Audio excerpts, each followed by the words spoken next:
Podcast mundialista, México 86, la memoria con el rostro de Diego Luna. México 86 es una de las apuestas de Netflix para esta época de fútbol y Copa del Mundo. Dirigida por Gabriel Ripstein, protagonizada por Diego Luna, se trata de una historia dentro de la historia. O sea, nos van a contar una parte de lo que ocurrió para que el determinante mundial de 1986 llegara a México y un poco también de por qué las cosas terminaron como lo hicieron. Pero más allá del recuento nostálgico, y esta película no lo es, estamos ante una puesta en escena de época. Mucho de lo que se cuenta depende de cómo podemos o no ver reflejada de forma material a esos años. Diseño de producción, vestuario, la producción misma tuvo que poner ojo especial en la recreación de época, porque si no nos acordamos de 1986, seguro nos han contado cómo era. Por esa razón, en este podcast Cine Garage nos vamos a fijar en México 86, la película desde tres ángulos distintos: la producción, el diseño de producción y el vestuario. Para ello, invitamos a Cristian Gabela, Mónica Chirinos y Adela Cortázar, productor, diseñadora de producción y diseñadora de vestuario de la película respectivamente. Seguimos camino al Mundial con México 86. De eso trata este episodio. Yo soy Eric Estrada, esto es Cine Garage, aquí cabe todo el cine.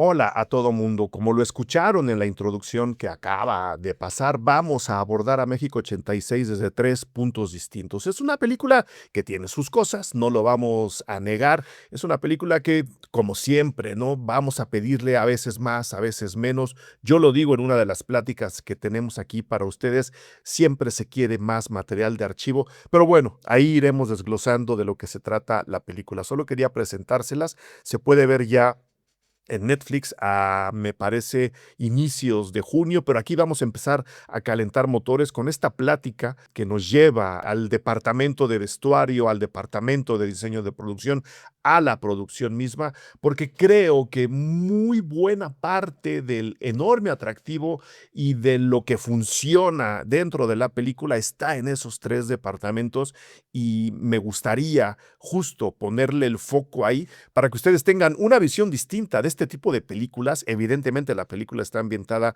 en del 83 al 86. Tenemos la tremenda tragedia del terremoto ahí adentro, para volver a lo del tema del material de archivo. Entonces, hay muchas cosas que platicar alrededor de cómo se trabajó la forma en que se iba a ver la película, cómo se iban a vestir los personajes, cómo se iba a sentir.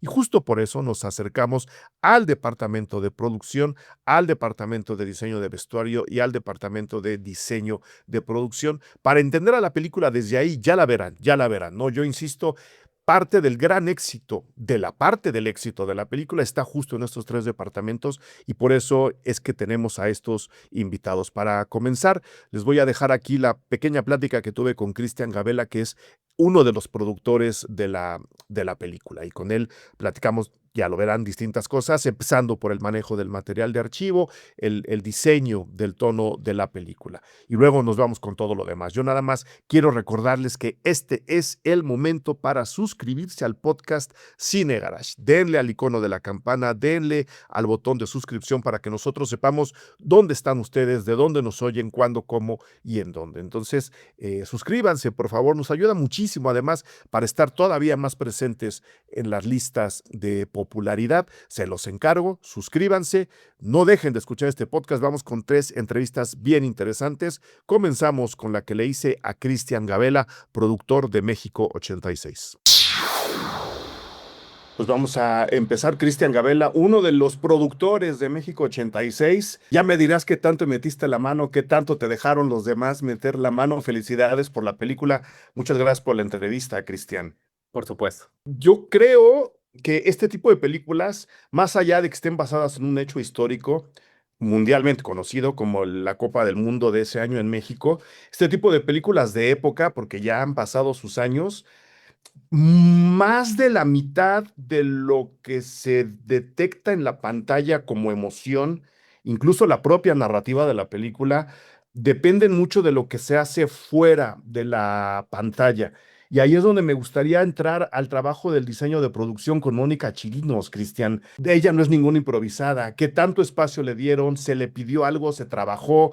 ¿Cómo estuvo ahí? Porque creo que es algo de lo que más me gustó de la película. Sí, Mónica obviamente es excelente en lo que hace y este es otro ejemplo. Retratábamos diferentes universos dentro de esta película. Obviamente está el viaje del personaje que empieza, digamos, en un ámbito más humilde y terminan, digamos, en la élite del país. Entonces estás construyendo diferentes universos socioeconómicos al inicio con ese personaje y un cambio que él va viviendo en su vida. Obviamente está todo el tema del mundial, em, que es a grande escala el fútbol. Tenemos el universo Azcárraga y Televisa, el universo de Susana, que es el personaje que retrata a Carla Souza. Yo creo que ella hizo un gran labor en contar ayudarnos a contar una historia de época a través de su trabajo y también de diferentes universos y cómo esos universos representaban el viaje personal que estaban viviendo esos personajes. ¿Qué tanto les costó encontrar eso? Eso sí porque ahí quiero unirlo con otra pregunta con el material de archivo. Creo que hay un trabajo más o menos paralelo entre el diseño de producción del trabajo de Mónica y luego el material de archivo para retratar, perdón que lo diga, a estas élites de la corrupción, porque en parte también esa es la idea de encontrarnos con esta época. Uno siempre pide más material de archivo, siempre, siempre, pero no sé cómo trabajaron eso, si hubo dificultades, de dónde lo sacaron, cómo lo manejaron. Sí, en este caso, o sea, fue importantísimo poder, aunque la historia no va de lo que pasa en la cancha, em, en momentos claves como los momentos que sí ocurrieron dentro de los estadios o el terremoto, por ejemplo, o sea, momentos que marcaron lo que se vivió durante esa época, fue importantísimo conseguirlo. Contamos con el apoyo de la Fundación Bilbatúa para poder conseguir esos derechos de las imágenes que ves de los partidos.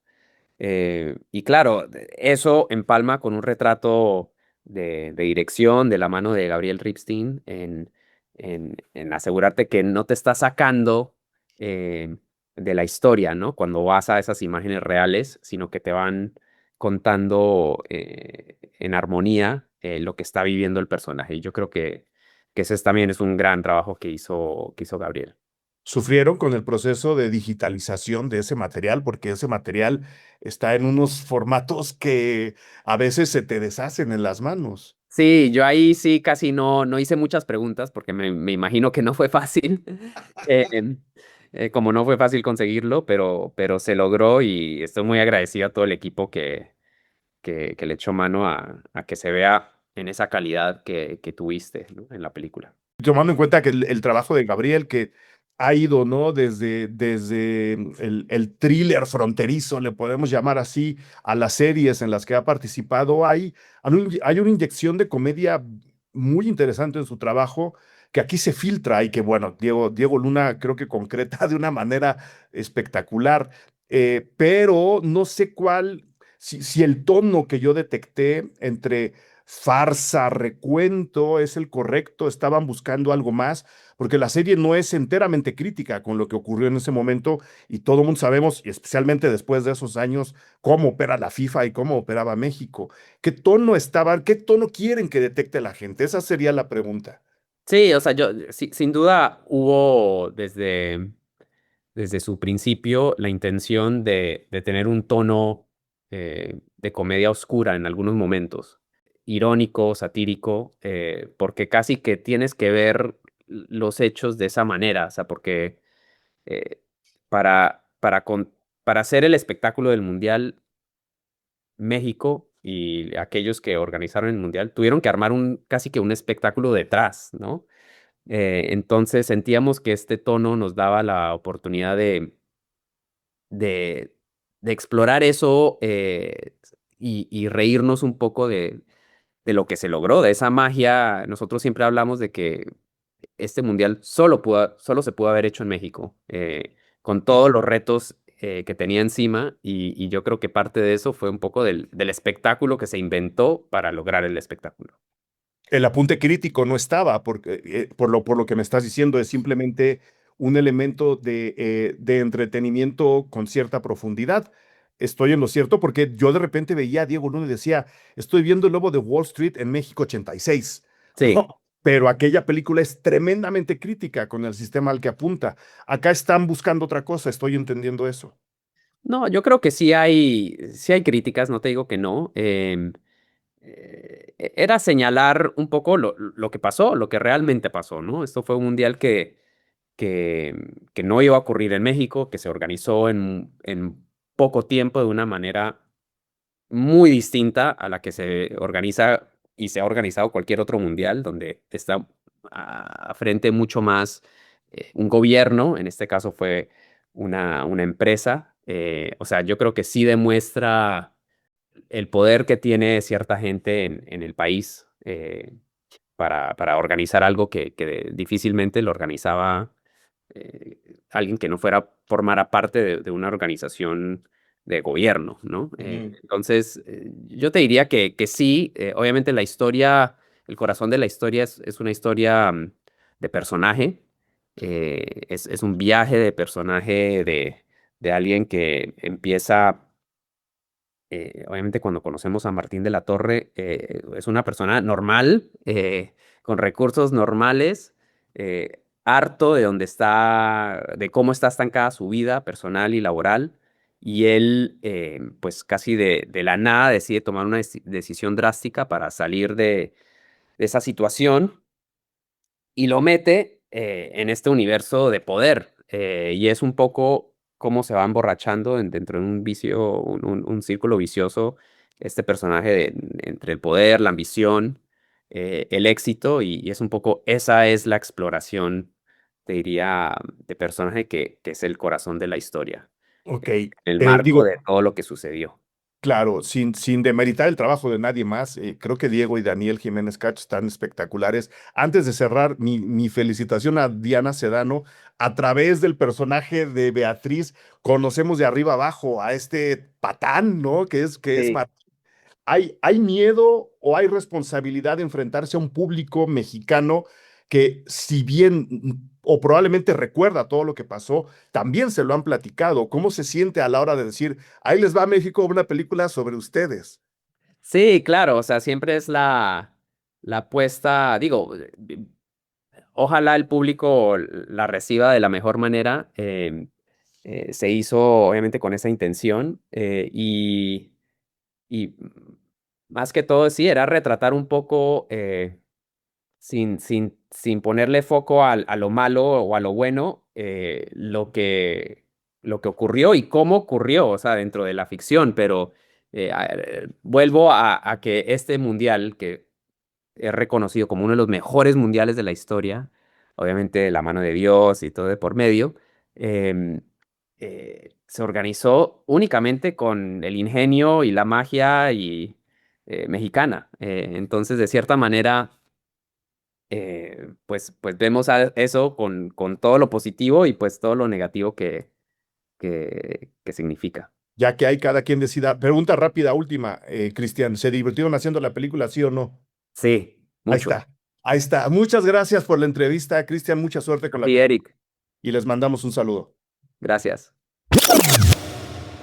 Hola, vengo a interrumpir este interesante podcast alrededor de México 86 para recordarles que ya pueden suscribirse al Patreon Cine Garage en www.patreon.com/Cine Garage y enterarse ahí de todavía más cosas de las que hay en la cartelera, en el streaming, en muchas funciones especiales. Incluso ahí estamos generando contenido exclusivo para toda la gente que se suscribe, desde críticas hasta entrevistas. Estamos regalando entradas a los cines, vamos a hacer cobertura de los festivales que nos quedan el resto del año para que ustedes estén al tanto de lo que hay e incluso de lo que va a haber en cines y por supuesto en la temporada de premios. Ahí adelantamos todo eso solamente para nuestros suscriptores en www.patreon.com/Cine Garage. Ustedes pueden ir a esa dirección, elegir el nivel de suscripción y cada uno de los niveles les da acceso a uno o más material, pero en todos hay muchas cosas que ver.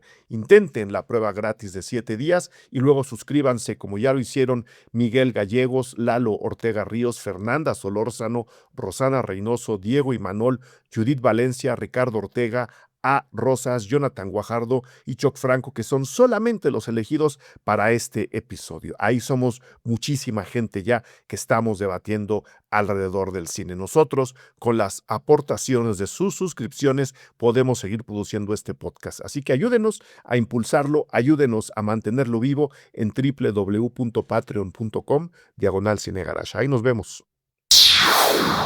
Muy bien, seguimos con este podcast alrededor de México 86. Nos toca hablar con Mónica Chirinos, que hizo un trabajo realmente espectacular. Ya lo van a ver en la película. No es obvio lo que hizo con el diseño de producción. No es encimoso, no es exagerado. Hay una sutileza ahí atrás que, sin embargo, no deja de darle carácter a los años en los que está ambientada la película y, por supuesto, y en consecuencia, a la película misma. Vamos más o menos del 83 al 86, está en medio la tragedia del terremoto que partió a la ciudad en millones de pedazos y a buena parte del país también, y pues había, ¿no?, que marcar, si no un cambio de época, sí una época complicada, repito, sin exagerar, sin venirse encima de nadie, sin atacar el ojo, y creo que lo que hace el departamento de diseño de producción a cargo de Mónica Chirinos es realmente sobresaliente. Por eso quiero darles aquí la entrevista nada más para que vean el tamaño del trabajo de Mónica. Ella fue diseñadora de producción antes de esta, de Profundo Carmesí, del Evangelio de las Maravillas, por la Libre también es de ella. Mamá se fue de viaje también es de ella. Conoces a Tomás, una película muy, muy divertida, también es trabajo de ella. Entonces, ahí tienen, ¿no?, más o menos el nivel del trabajo de Mónica. Lo van a ver en la película, disfrútenlo. Esta es la plática que tuve con ella alrededor de su departamento, que es diseño de producción. Bienvenida y antes que nada, felicidades.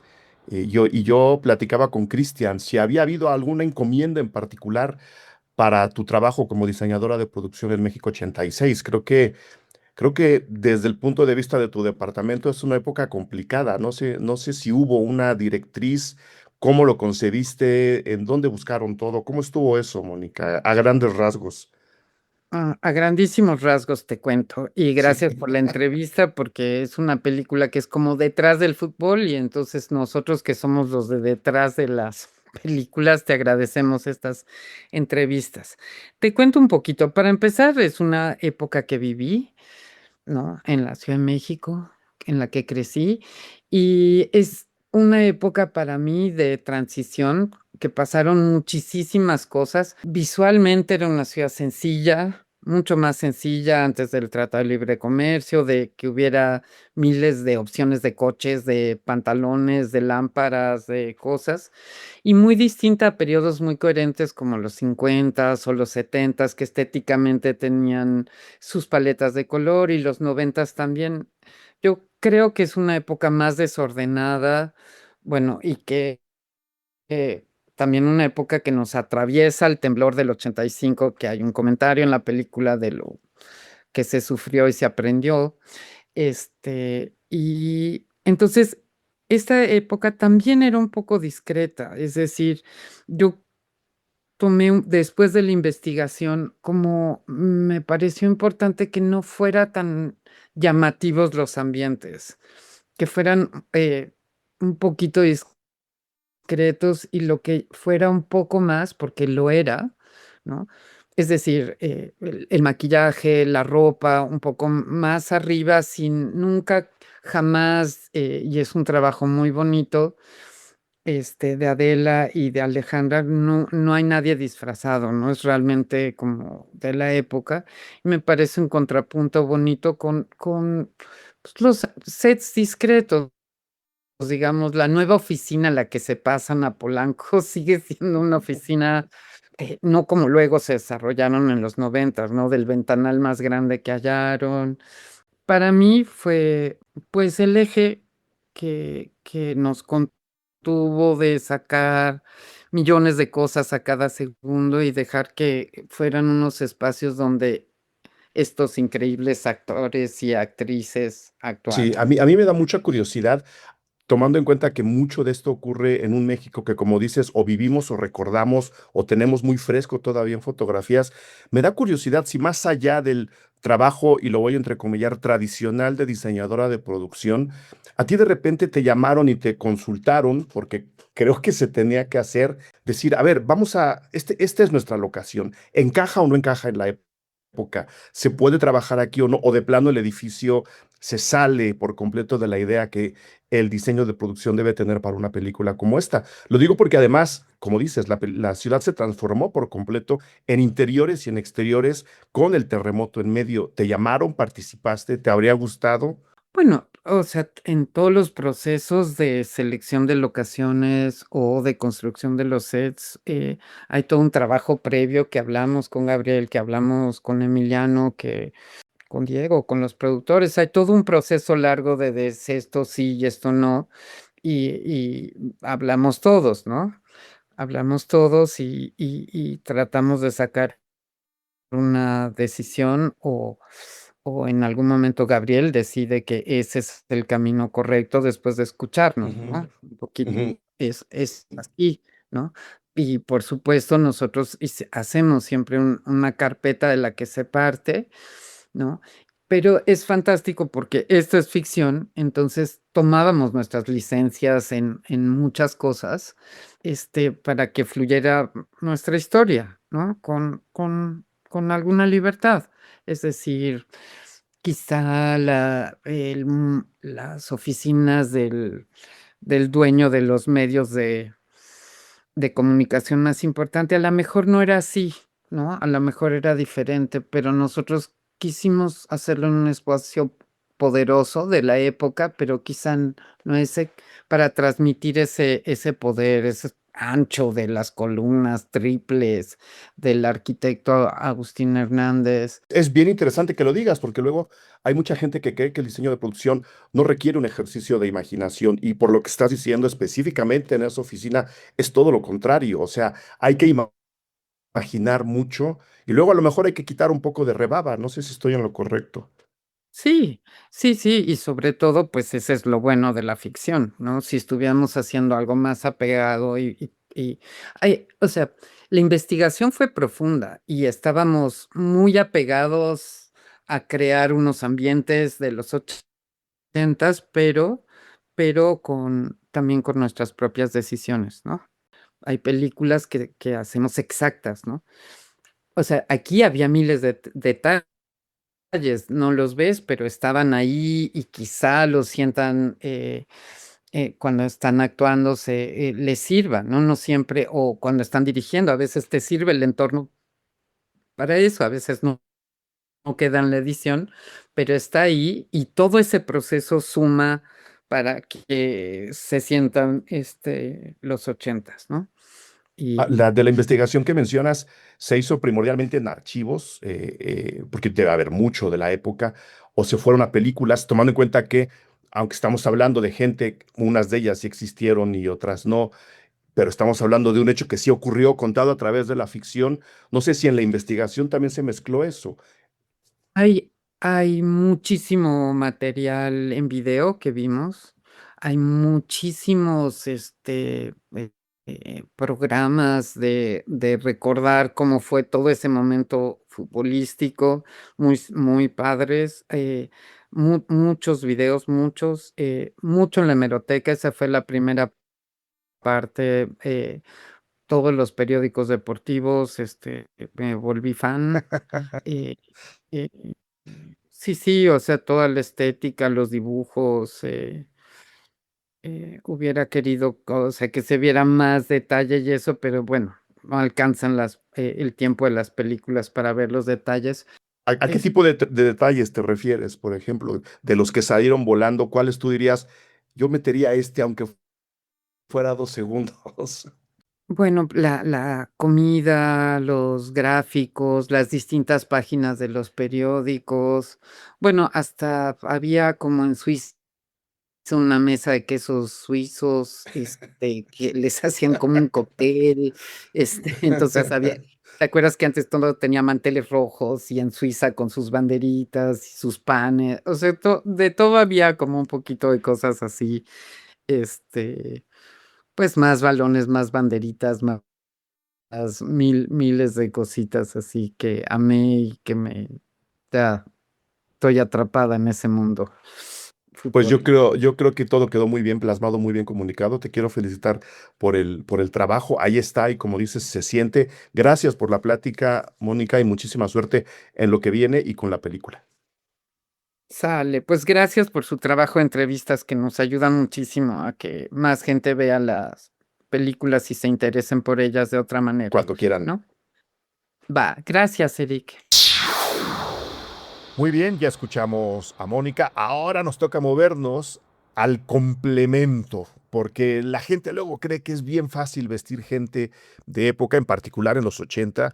Y si ustedes escucharon el podcast que hicimos con Ana Serradilla y Emilio Portes a propósito de No dejes a los niños solos, que también está ambientada en los 80, aunque son unos 80 menos definidos, son unos 80 más espirituales.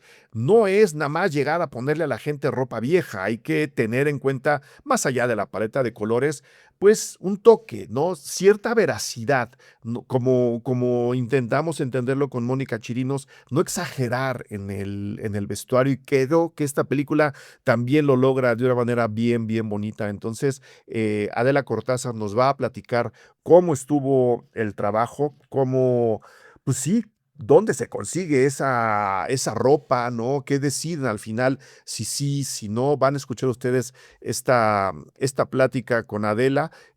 Trabajos anteriores de diseño de vestuario de su parte son varios. Ella comenzó en la televisión como diseñadora de vestuario de Agujetas de color de rosa. Para la gente que nos escucha fuera de México, una telenovela emblemática en la televisión mexicana. Todo el poder también hizo el diseño de vestuario, Atlético San Pancho, El Tigre de Santa Julia, Amarte duele, Sexo, amor y otras perversiones, El Carnaval de Sodoma, La Zona, que me gusta mucho la película, Navidad S.A. Entonces, como ha ocurrido aquí siempre, hay currículum. Entonces, vamos con la plática para cerrar este podcast con Adela Cortázar y seguimos en el podcast Cine Garage sobre México 86.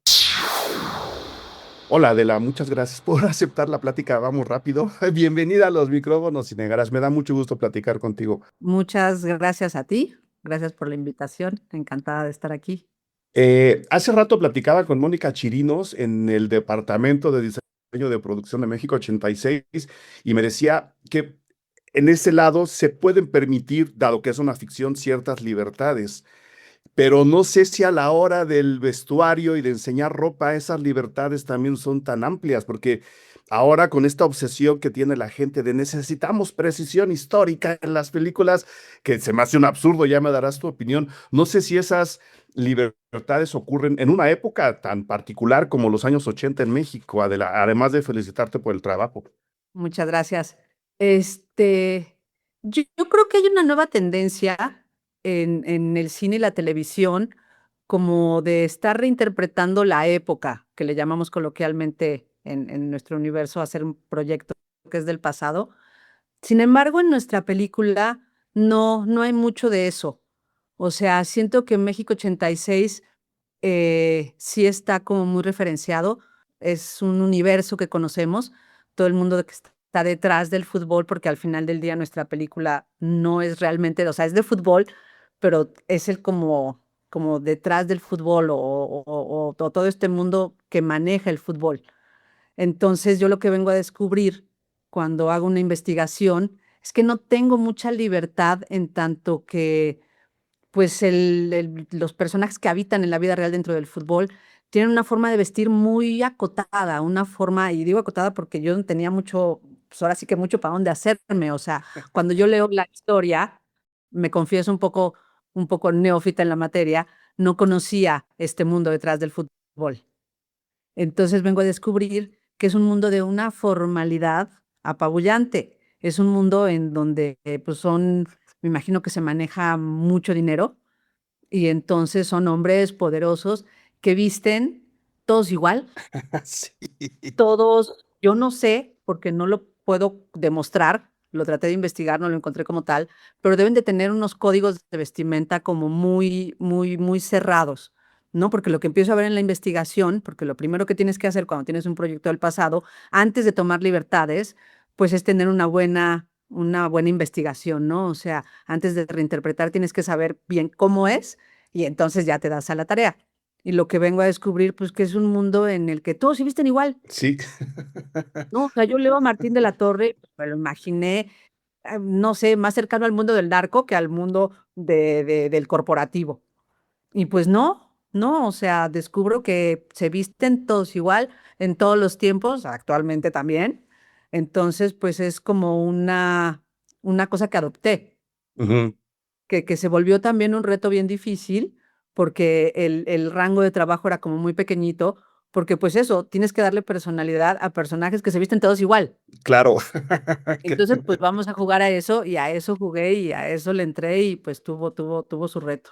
¿Qué tanto trabajo hubo a la hora de rescatar ropa de la época o de hacer ropa nueva que se pareciera a la de la época? ¿En dónde estamos parados? En una película como México 86, que como dices, podría sonar muy cercano, pero ya son sus años. No sé si exista ropa de esa época o tuvieron que hacer nueva. No, pues tuvimos que hacer todo. O sea, Todo. cuando me di cuenta, así, fue un trabajo exhaustivo que vuelvo a que cuando tomo conciencia de lo que tengo enfrente, pues es un reto bien difícil porque no lo voy a conseguir. O sea, aquí el punto es que parece muy sencillo, pues son trajes, camisas, corbatas. Las corbatas no fue tan difícil, pero trajes y camisas en buen estado de ropa vintage, pues no hay, No hay. porque la ropa vintage pues es usada. Que no Entonces, olieran a cigarro, porque cómo se fumaba, madre mía, ¿no? ¿cómo se fumaba? Que es otra cosa que están nuestros personajes todo el tiempo metiéndote un full set. Sí, no, eso fue uno de los retos que me quitó en algún momento el sueño, cuando cobro conciencia de que si lo vamos a hacer como me lo estoy imaginando, que además ahora quiero entrarle a eso, pues tengo enfrente una lista de tal vez tengo que conseguir 100 trajes iguales y en perfecto estado, 100 o más. Ujú. En algún momento así me quitó eso, me quitó el sueño. Y pues nada, se convirtió en una fábrica de trajes a la medida, porque además, o sea, si bien sí pudimos encontrar comprados y si bien sí encontramos algunos rentados, pues falta que sean de la talla, Claro, que ¿no? les Porque queden. los actores iban llegando y pues entran o no en los poquitos trajes que tenemos, y Sí. los que no, pues al taller. Sí, sí, tuvimos un taller que trabajaba día y noche fabricando trajes a la medida, camisas a la medida, porque pues eso, un traje, o eres de la talla perfecta de la fábrica, o si quieres que quede perfecto, pues es al tamaño de tu largo de brazo, de tu ancho espalda, de tu contorno pecho, o sea, y el 70% de los trajes, yo creo que de los personajes principales, sobre todo, se tuvieron que confeccionar. Y las mujeres, Adela, porque aunque hay poquitas mujeres en este mundo del fútbol y de la política, que están cruzados los dos, ¿qué tan complicado fue? Porque evidentemente la salida fácil es vístelas como Madonna, pero las mujeres no se vestían como Madonna. Ahí me imagino que hubo un trabajo diferente o fue exactamente lo mismo. Pues siempre es un poco lo mismo porque yo cuando hago proyectos de época, sí trato como de ir al mundo vintage. O sea, siento que no hay como lo que fue. Entonces, con ellas, que al final del día, pues son las que nos tienen que contar en qué tiempo estamos, porque la sastrería, si bien fue muy cuidada, en tanto que tenía que ser como con ciertas características para que pareciera de su tiempo, Ellas ellas son no las que van dan a el tono. 80s. Ellas Sí. son las que nos van a decir. Entonces a ellas las tengo entre que exacerbar y cuidar muchísimo, porque además tengo pocas mujeres y básicamente tengo a Susana, ¿no? Que es la que nos va a contar el cuento. Fue como muy divertido porque además, pues Carla es muy buena percha. Entonces, pues ella era como para mí un oasis en el desierto, ¿no? Porque ella sí puede tener color, ella sí puede tener todo el fashion que yo quiera, Sí hubo que hacerle algunas cosas, más porque pues queríamos cosas puntuales que porque no las pudiéramos conseguir. Sin embargo, ya sí tiene mucho vestuario de ropa original, digamos, vintage. Por ahí el vestido de la fiesta. Me acuerdo que yo estaba fascinada con algo que tuviera un estampado y color y que tuviera mucho punch. Todas las esposas también teníamos que encontrar como este vestido de la señora conservadora, pero ochentera, Ujú. hombrerota, algunos estampados, ciertos colores, en fin, con las mujeres sí pudimos darnos. Un poquito más de vuelo. Algo que te gustaría que la gente detectara de tu trabajo en la película. Dijeras, por favor, fíjense en esto. Pues la locura de tener que darle personalidad a los diferentes personajes con un rango tan pequeñito de trabajo, ¿no? Porque entonces tengo que contar los 80s, todos los trajes son de 2 botones, todas, tienen como cierta medida de hombros, ciertas características las telas, todos los tonos de azul, pero que sean azul marino, ¿no? ¿Qué me va a dar el azul marino? Este ya lo tengo, pero que sea un poquito distinto, ciertos tonos de grises, en fin, siento que la sastrería traté de cuidar lo más que pude, que fuera lo más variada posible dentro de un rango muy pequeñito de trabajo. Pues bueno, yo creo que el trabajo está muy bien logrado. Adela, te quiero felicitar. Es muy divertido la película en sí, pero es muy divertido fijarse en las ropas de una historia como esta y yo me la pasé muy bien. Ya nada más por ahí, luego está todo lo demás, pero te quiero felicitar. Muchas gracias por la plática. Gracias a ti, mucho gusto. Igual. Ahí la tenemos. Muchas gracias por haber escuchado este podcast. De verdad disfruten la película. Lo que les guste, lo que no, déjenlo aquí en los comentarios abajo del podcast o escríbanos a cualquiera de las redes sociales de Cine Garage. Entonces, ahí se las dejo. Ustedes echen sus conclusiones. Aquí está la información, aquí están las pláticas. De verdad, muchísimas gracias a toda la gente que nos oye en México y en los 41 países más en donde hay clics alrededor de este podcast. Aquí seguimos. Aquí seguiremos. Muchísimas gracias. Seguiremos también, creo, con los podcasts mundialistas. Gracias por escuchar Cine Garage. Si nos escuchas en Apple Podcast, regálanos una reseña para que más gente descubra este podcast. Suscríbete a Cine Garage siguiéndonos donde sea que escuches este programa para enterarte de nuestros próximos episodios. Cine Garage es parte de Sonoro. Ingresa a sonoromedia.com para escuchar más de los podcasts que aquí se producen.